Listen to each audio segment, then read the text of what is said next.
G'day, I'm Paul. Chery is holding a tech day where they run us through some of the new technology they have coming. We've already seen this beast. It is the KP31. It's the code name for their new dual cab ute. We shot a detailed walk around of that. Well, as much detail as I could possibly get my hands on. So if you do want to check that out, there is a card up there or a link in the description below.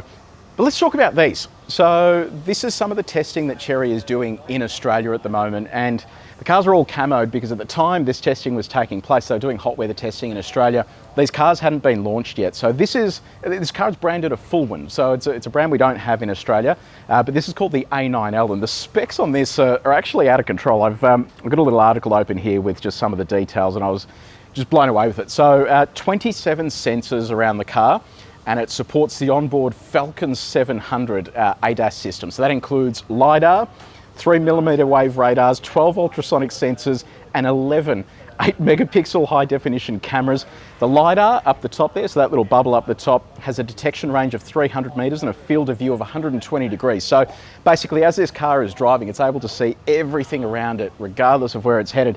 And this is the kind of technology that they need to support autonomous driving in the future. And you can see here that they've gone absolutely nuts with the sensors. The hardest part with all of these sensors, though, is integrating them all into a software stack, because the more of these sensors you add, the more you have to interpret what they're doing and the harder it becomes. If you look at a brand like Tesla, they've gone down the path of just cameras. So it is a completely different philosophy to everyone else that's using just as many sensors as you can possibly fit on a car. So if you put that to one side, under the bonnet here, 1.5 litre turbocharged 4-cylinder petrol engine, kind of a common theme amongst Chinese market cars with a plug-in hybrid. That is mated to a 33 or just over 33 kilowatt hour lithium ion battery. So it's an LFP battery engine, maximum output 115 kilowatts, mated to then an electric motor that outputs 160 kilowatts and 310 newton meters. So when you combine all of that, it means 2,000 kilometres of driving range. It means a four-wheel drive combined power output of 470 kilowatts of power, 0 to 100 in 4 seconds. Like it is some pretty crazy stuff, and it's impressive to see the tech they're working on. Now this is obviously a car that's fully camoed. It has a pre-production interior, but Sean, if you come around over here with me, it's a big sedan, think over 5 metres long, so similar size to something like a Ford Ranger. You have heaps of room inside, and you can see there, big screen ahead of the driver. They really have just gone to fitting as much tech into this as they can. And then this is what the second row looks like. Obviously that seat is in the way, but you can get an idea of the leg room there, and then a big boot that comes along the back here. So enormous car, and hopefully something we will see in Australia. We don't know yet whether it is confirmed, but in terms of pricing, in China, this car costs between 20 and 30,000 US dollars. So you can have a car with 2,000 kilometres of driving range for under 50 grand. Like it is pretty impressive. Now over here we have the Chery QQ. So this is basically a small, fully electric city car. It's small both in size but also in price. This has a starting price of under 5,000 US dollars in China and goes all the way up to around 13,000 US dollars. So the target with this car is people that just want something small to zip around the city, 90 kilowatts of power, fully electric.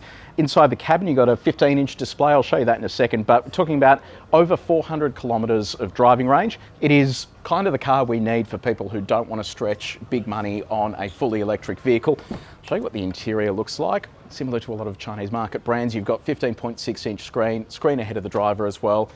Lots of storage space in the centre there, and then have a look at this leg room as well. I mean, it's like a limousine in there. So this is meant to be a small city car, but it is enormous. So this is another car that's been doing hot weather testing in Australia. You can see all the red dust down there, and they basically take all of their learnings from this and then implement it into the production model. We don't know whether this is coming to Australia yet, but given they're showing us both of these cars, it is highly probable we're going to see this in Australia.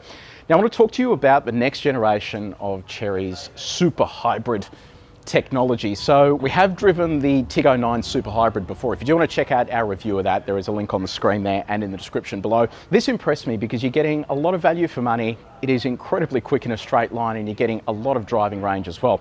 They're already talking about the next generation of this super hybrid technology that is going to push them out to the 2,000 kilometre range mark. Now that's important because it means that in theory, you can fill this and charge it and drive 2,000 kilometres. You have the benefit of a fully electric vehicle when the battery is full, and then you have the benefit of extended driving range when the battery runs out and the internal combustion engine kicks on. So next generation of this is about 12 to 18 months away. It's going to mean a bigger battery. It's also going to mean more acceleration and better packaging. They're getting better energy density out of that battery as well. So now, just in terms of a bit more detail on how a lot of this technology works, this isn't like a lot of other plug-in hybrids where you have a whole stack of electric motors on axles. They actually have two electric motors integrated within the internal combustion engine and the transmission. So you've got one as a sort of starter generator, another one that provides torque, and then you've got a separate electric motor for the rear axle. So those can act in combination to give you that explosive acceleration and that power output. And it's not just like a standard CVT where it is quite elastic in terms of the way that it works. While this kind of sounds like a CVT sometimes, it is all just the way that these electric motors work in unison with the engine to deliver the torque. And the other good thing as well is that with these types of plug-in hybrid drivetrains, you aren't just limited to AC charging. When you're getting to the battery capacity that these guys are at the moment, they're talking about the next generation of this, not only having a bigger battery, but more energy density in the power control unit, like 250% plus more energy density. And if you look at brands like Rimac, who are really leading the charge when it comes to explosive electric output and getting as much energy density as they can into some of these drive modules, it really just means that the future of this technology is centered around having an internal combustion engine as a generator that then powers the rest of the package, and that's what's going to give you that really long drive range. The fact that you can charge this on DC2 means that you can then get that fast charge without having to sit around waiting, which was typically what used to happen with plug-in hybrids that had smaller batteries. You'd only have AC charging and it would take forever to get everything done. So it is just impressive to me how far these guys have come in terms of the technology they're fitting to these cars. And if you compare some of these brands to the legacy brands from Europe, I mean, they just are struggling so much to keep up with the innovation that's coming out of China at the moment. So this has been a bit of a brief look at some of the stuff Chery has coming, the dual cab ute, which I'm actually quite excited about. A diesel and petrol plug-in hybrid I think is pretty innovative in this section, especially with a ton of payload, 3.5 tons of brake towing capacity as well. So hopefully they'll be able to get all of this right, because that is the hardest part. You can get all of the details right on paper, but actually implementing it, making it work, that is the hardest thing to achieve. So let me know what you reckon in the comment section below. Do you think these guys are on a winner? I'm keen to see what you think. Let me know what you think about these two cars as well, the QQ and the A9L from Fulwin. I'm curious to see whether you think that these will do well in Australia if they do eventually launch. If you did enjoy this video, please make sure you like it and you share it with your mates. Until next time, take it easy.